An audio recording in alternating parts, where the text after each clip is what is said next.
Hello everyone, मेरा नाम हिमांशु कौशिक है। मैंने यूपीएससी सिविल सर्विसेज एग्ज़ाम में 77th रैंक अटेन करी है दिस ईयर। यह मेरा पहला अटैम्प्ट था। डेली नॉलेज ट्रैक चैनल में इस वीडियो में मैं अपनी ऑप्शनल की स्ट्रेटजी शेयर करने वाला हूँ।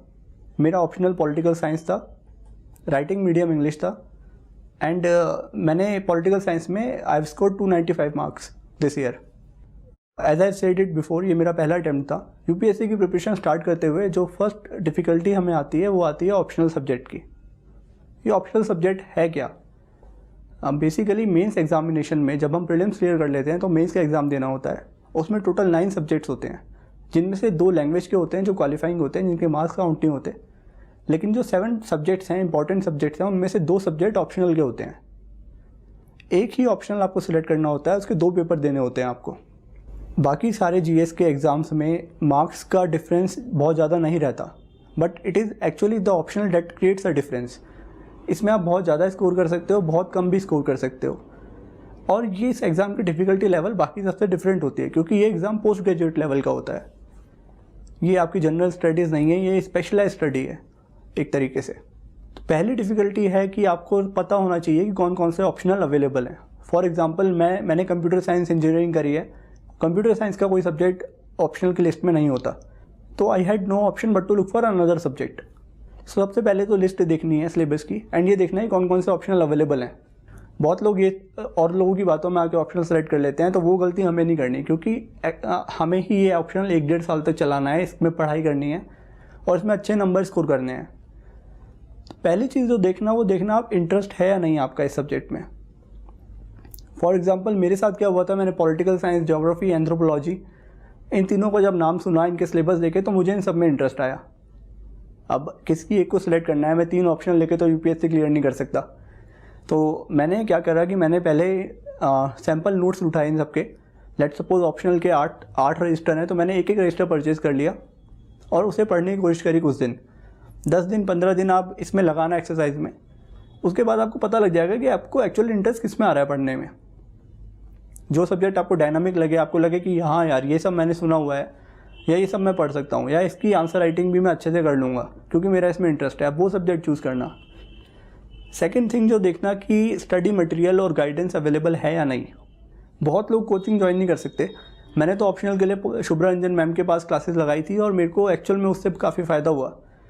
लेकिन आई नो कि हर कोई क्लासेस ज्वाइन नहीं कर सकता, तो उनको ये देखना होगा मार्केट में जाके कि क्या नोट्स अवेलेबल हैं, क्या कोई अलग तरीका है, कॉरेस्पॉन्डेंस गाइडेंस अवेलेबल है, कॉरेस्पॉन्डेंस कोर्स अवेलेबल है सब्जेक्ट के लिए।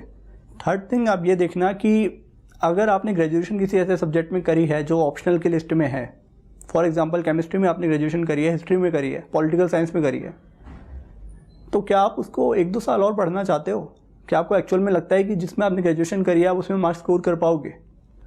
अगर ऐसा है तो आप ब्लाइंडली उस सब्जेक्ट को फॉलो करना, क्योंकि डेफिनेटली अगर आपने ग्रेजुएशन करी है तो आपको कम टाइम लगेगा ऑप्शनल कवर करने में। बहुत से एस्पिरेंट्स इंजीनियरिंग बैकग्राउंड से आते हैं, for example mechanical engineering, electrical engineering, लेकिन वो लोग भी अपना शायद ऑप्शनल कई बार मैकेनिकल इंजीनियरिंग या इलेक्ट्रिकल इंजीनियरिंग ऑप्ट नहीं करते। उनको लगता है शायद इसमें टाइम ज़्यादा लगेगा, ये उतना स्कोरिंग नहीं होगा, या फिर उनको इंटरेस्ट नहीं होता। सबके अपने वैलिड रीज़न हैं और सबके रीज़न जस्टिफाइड हैं। तो आई एम श्योर आप जो भी ऑप्शन सेलेक्ट करो उसके पीछे आपका भी कोई वैलिड रीज़न होगा। किसी की बातों में आके ऑप्शन सेलेक्ट मत करना। अब मैंने political science and international relations subject क्यों सेलेक्ट करा? मेरे रीज़न्स ये थे कि मेरे को ये सब्जेक्ट बहुत डायनामिक लगा। मुझे लगा जो रियल लाइफ में इंसिडेंट होते हैं, लाइक हम पार्लियामेंट की डिबेट्स देखते हैं, हम प्रेसिडेंट का इलेक्शन देखते हैं, ये सब चीज़ें उस सब्जेक्ट का पार्ट है।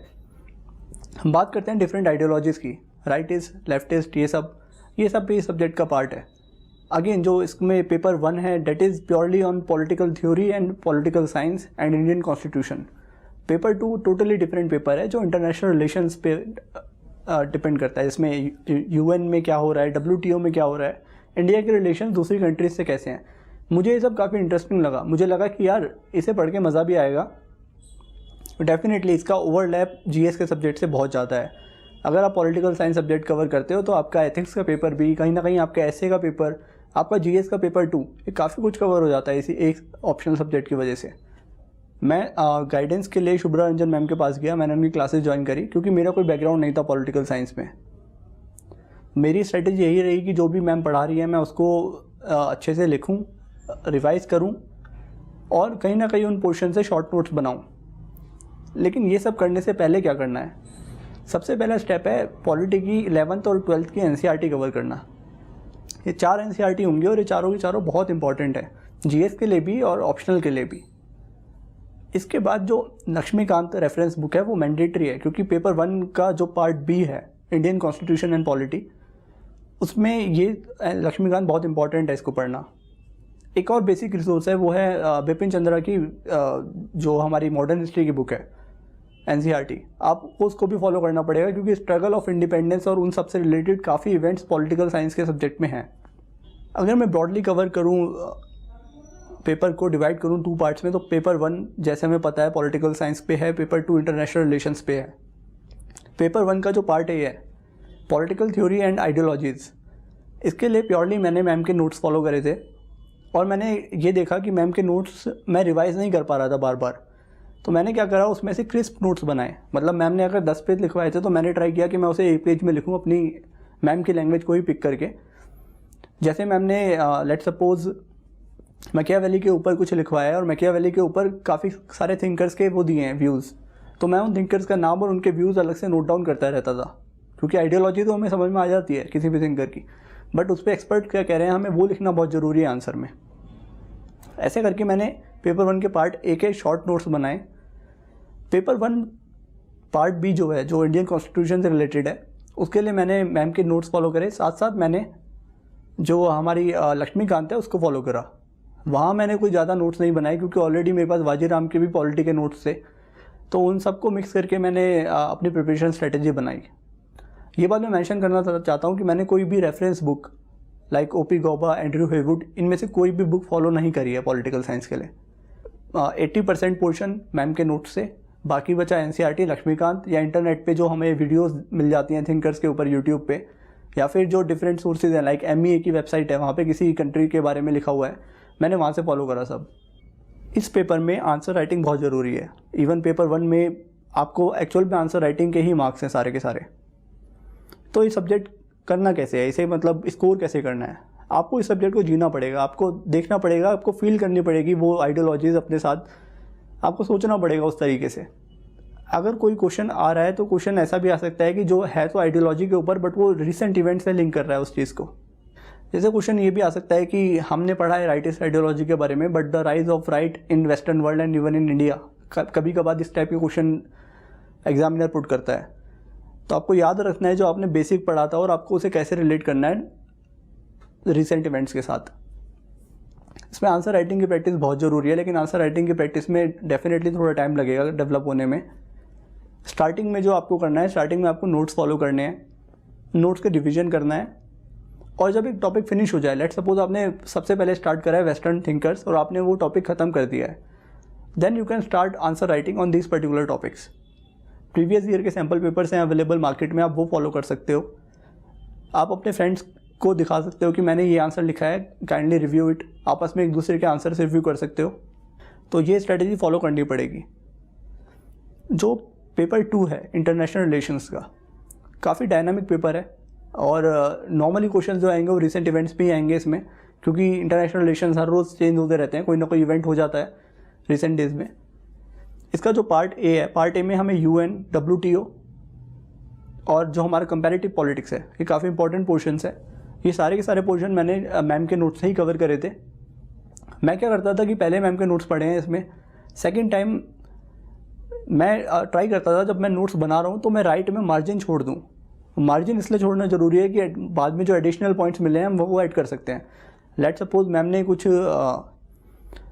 किसी फिलोसफर के बारे में लिखवाया है, मैम ने गांधी जी के बारे में लिखवाया है, और आपने न्यूज़पेपर में गांधी जी के बारे में कोई आर्टिकल पढ़ा और उसमें बहुत अच्छी लाइंस गिवन थी, तो you can always put additional notes उस राइट वाली मार्जिन में।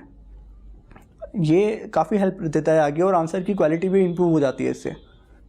पेपर 2 का जो पार्ट बी है इंडिया एंड द वर्ल्ड, जो इंडिया के रिलेशंस है वर्ल्ड के साथ, इसमें मैम के नोट्स प्लस जो करंट अफेयर्स का आपने इंटरनेशनल रिलेशंस GS के लिए प्रिपेयर करा है, जो हमें डिफरेंट मंथली मैगजीन्स में मिलता है, वो सब चीज़ें भी आप इसमें ऐड कर सकते हो।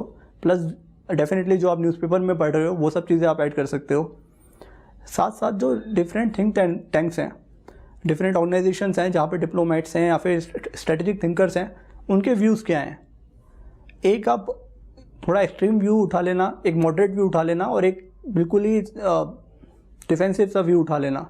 तीनों के व्यूज़ आप मेंशन कर सकते हो, उसके बाद में आप आंसर में लिख सकते हो। But yes, we need to make sure that we apply a moderate approach in each and every answer. बहुत ज़्यादा एक्सट्रीम नहीं होना है किसी भी चीज़ के लिए, ओवर क्रिटिकल भी नहीं होना है। अब जैसे मैंने बताया, मेरा प्रिपरेशन का most of the part ma'am के नोट से है और मैंने मैम की क्लासेस ज्वाइन करी थी। बट आई नो बहुत लोग ऐसे होंगे जो क्लासेस ज्वाइन नहीं कर सकते, जो दिल्ली नहीं आ सकते। उनके लिए क्या रास्ता है इस सब्जेक्ट में? जो भी लोकल गाइडेंस अवेलेबल है आप वो भी फॉलो कर सकते हो। सेकंड थिंग, आप कॉरेस्पॉन्डेंस कोर्स ज्वाइन कर सकते हो जिसमें आप अपडेटेड नोट्स मिल जाएंगे, आपको गाइडेंस मिल जाएगी। उसके लिए आप डिफरेंट कोचिंग सेंटर्स में बात कर सकते हो। थर्ड थिंग, अगर वो भी पॉसिबल नहीं है तो आप इसी तरीके से नोट्स अरेंज करो और उन नोट्स को आप घर पे पढ़ो। Try to understand the crux of the material कि क्या बोलना चाहता है वो। और अगर एक बार में समझ में ना भी आए, बहुत बार होता है कि पहले रीडिंग में कुछ समझ में नहीं आता, तो भी हार नहीं माननी है, उसे दोबारा रीड करना है। जो एक बहुत इंपॉर्टेंट पार्ट है ऑप्शनल के लिए, वो है ज्वाइनिंग द टेस्ट सीरीज़। अगर ज्वाइन नहीं कर सकते तो कम से कम घर पे टेस्ट पेपर ज़रूर सॉल्व करना और ट्राई करना कि कोई रिव्यू कर सके आपके आंसर्स। मुझे याद है मेरे टाइम पे मेरे टेस्ट सीरीज़ में नंबर अच्छे नहीं आ रहे थे पॉलिटिकल साइंस में, और इनफैक्ट प्रीलिम्स के बाद मैंने सारा का सारा टाइम अपना मेजरली पॉलिटिकल साइंस को ही दिया, क्योंकि मुझे पता था ये काफ़ी वीक चल रहा है मेरे लिए। बट उस बार बार आंसर राइटिंग की प्रैक्टिस करने से, कम मार्क्स लाते लाते धीरे धीरे मार्क्स इंप्रूव हुए और finally I could get 295 marks, which is a good score in political science. तो आंसर राइटिंग को अपना दोस्त बना लेना, उसके साथ तो चलना ही पड़ेगा हमेशा। एक बार जैसे ही कोई भी टॉपिक ओवर होता है, हमें उससे रिलेटेड क्वेश्चन सॉल्व करने हैं और ट्राई करना है कि हमारे आंसर की क्वालिटी अच्छी होती रहे। लेट्स सपोज इंडिया और पाकिस्तान पे ऊपर क्वेश्चन आया है। क्वेश्चन स्टार्ट कैसे करना है आपको? स्टार्टिंग में थोड़ा इंट्रोडक्शन देना जिस टॉपिक के बारे में बात हो रही है, फिर आप बैकग्राउंड भी दे सकते हो उसमें इंडिया पाकिस्तान रिलेशंस का, बट इतना space around 15% of the area इस स्पेस में चला जाएगा। उसके बाद आपको करना है कि आपको मेन टॉपिक पे आना है, जिस टॉपिक के ऊपर बात हो रही है। आपको नंबर ऑफ इश्यूज़ मेंशन करने हैं। अगर आपको स्पेस की कमी लग रही है तो आप बुलेट पॉइंट यूज़ कर सकते हो बीच में, लेकिन अवॉइड करना जितना हो सके बुलेट पॉइंट को यूज़ करना। जब मेन आपने इशू टेबल पे रख दिया है, उसके बाद आपको लिखना है कि एक्सपर्ट्स के व्यूज़ क्या हैं, चाहे वो मिलिट्री एक्सपर्ट हो, चाहे वो डिप्लोमेट्स हो, चाहे वो पॉलिटिशियंस हो, उनके नाम के साथ उनके व्यूज़ लिखने हैं। ट्राई करना है कि एक फ़्लो बने, मतलब आंसर रीड करते हुए एग्जामिनर को लगे कि बहुत अच्छा फ्लो बन रहा है और सब कंटिन्यूटी में है, और इन द एंड आप एक कंक्लूजन दे सकते हो, उसमें आपके व्यूज़ हो या आप किसी और की लाइन मेंशन कर सकते हो अच्छी सी। ऐसा ना लगे कि आपने ज़बरदस्ती आंसर पे कुछ लिखा है। जो भी है रेलेवेंट है और आपने डिफरेंट व्यू पॉइंट्स भी रखे हैं, लेकिन आप खुद भी एक स्टैंड ले रहे हो, बाद में आप बता रहे हो कि ये चीज़ है। आई थिंक ये स्ट्रेटेजी मेरे लिए वर्क करी और इस वजह से मेरे को ठीक मार्क्स मिले पॉलिटिकल साइंस में। हाँ, डिफरेंट सब्जेक्ट है, थोड़ा डिफ़िकल्ट है, थोड़ा टाइम लेता है, अराउंड 6 महीने आपको ऑप्शनल की प्रिपरेशन में लगेंगे। बट अगर आपका इंटरेस्ट है ना उस ऑप्शनल में, तो ऑब्वियसली आपको दिक्कत नहीं आने वाली है, आपको मज़ा आएगा ऑप्शनल पढ़ने में। अगर आप दोनों पेपर को देखोगे, पेपर 1 एंड पेपर 2, तो आप एक चीज़ नोटिस करोगे कि दोनों में जो पार्ट ए है, फॉर एग्जांपल पेपर 1 में पॉलिटिकल थ्योरी है, पेपर 2 में कंपैरेटिव पॉलिटिक्स है, ये दोनों काफ़ी स्टैटिक पोर्शन है। लेकिन अगेन दोनों पेपर के part B, Indian constitution and polity and all, and second paper में इंडिया एंड द वर्ल्ड, ये काफ़ी डायनामिक पोर्शंस हैं। दोनों के लिए आंसर राइटिंग की स्ट्रेटेजी थोड़ी डिफरेंट है। डायनामिक पोर्शन में आपको करंट इवेंट्स की मेंशन करना पड़ेगा, आपको करंट अफेयर्स के बारे में पता होना चाहिए, और आप वो चीज़ मेंशन करो तो आपको एक्स्ट्रा मार्क्स मिलेंगे। लेकिन जो पार्ट ए है दोनों पेपर का, उनको आप जितना स्टैटिक हो सके, स्टैंडर्ड बुक मेथड जिसे कहते हैं हम, कि हम फालतू उसमें कुछ भी एडिशनल नहीं करें, और बेटर होगा कि जिस तरीके से हम आंसर लिखवाए गए हैं हम उसे ही फॉलो करें और आंसर की क्वालिटी पे ध्यान दें। ऐसा लगना चाहिए कि एक पॉलिटिकल साइंस ग्रेजुएट बात कर रहा है, वो आंसर लिख रहा है। तो इस चीज़ पे ध्यान देना बहुत ज़रूरी है। पेडेस्ट्रियन क्वालिटी के आंसर्स जीएस में चल जाते हैं, बट ऑप्शनल पेपर में नहीं चलेंगे वो, इसलिए ही इस पेपर में ज़्यादा मेहनत चाहिए होती है, इसलिए इसमें एक्स्ट्रा मार्क्स मिलते हैं। तो आई होप आप लोग भी जो भी आंसर राइटिंग करें, आप उसको रिव्यू करें और उसको देखें कि इंटरेस्ट के साथ दिल से वो आंसर लिख रहे हैं। एंड में मैं यही बात कहना चाहूँगा कि मैं कंप्यूटर साइंस बैकग्राउंड से था, मैंने पॉलिटिकल साइंस के बारे में कभी भी पढ़ा नहीं था, लेकिन पहला अटैम्प्ट था मेरा और मैंने मुश्किल से 2 या 3 बार सब्जेक्ट रिवाइज करा था। I could get 295 marks. इसका मतलब इम्पॉसिबल तो नहीं है यार, चीज़ें आसान हैं, शायद मुश्किल हम लोग खुद बना देते हैं कई बार उनको, कई बार लग साथ नहीं देता। तो ट्राई करना, जो भी ऑप्शनल है उसे अच्छे से करना और सोचना कि यार ठीक है 1-1.5 साल पढ़ना है, इस चीज़ में इंटरेस्ट भी आ रहा है, तो अच्छे से करते हैं इसको और इसको निकालते हैं, इसको अच्छे से क्लियर करते हैं। ऐसा ना हो कि ऑप्शनल आपका बर्डन बन जाए और आपके जीएस के मार्क्स भी डुबा दे। ऑप्शनल एक ऐसी चीज़ होनी चाहिए आपके मार्कशीट में जिसकी वजह से आपकी अच्छी रैंक आ रही है, and it is up to you to make sure that, चाहे वो टेस्ट सीरीज ज्वाइन करके हो, चाहे वो आंसर राइटिंग के प्रैक्टिस से हो, चाहे वो मल्टीपल रिविजन से हो, it is up to you. लेकिन फाइनली इसमें अच्छा स्कोर लाना बहुत ज़रूरी है। That's all I wanted to say.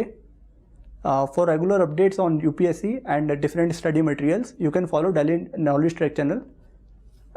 Thank you. Thanks a lot.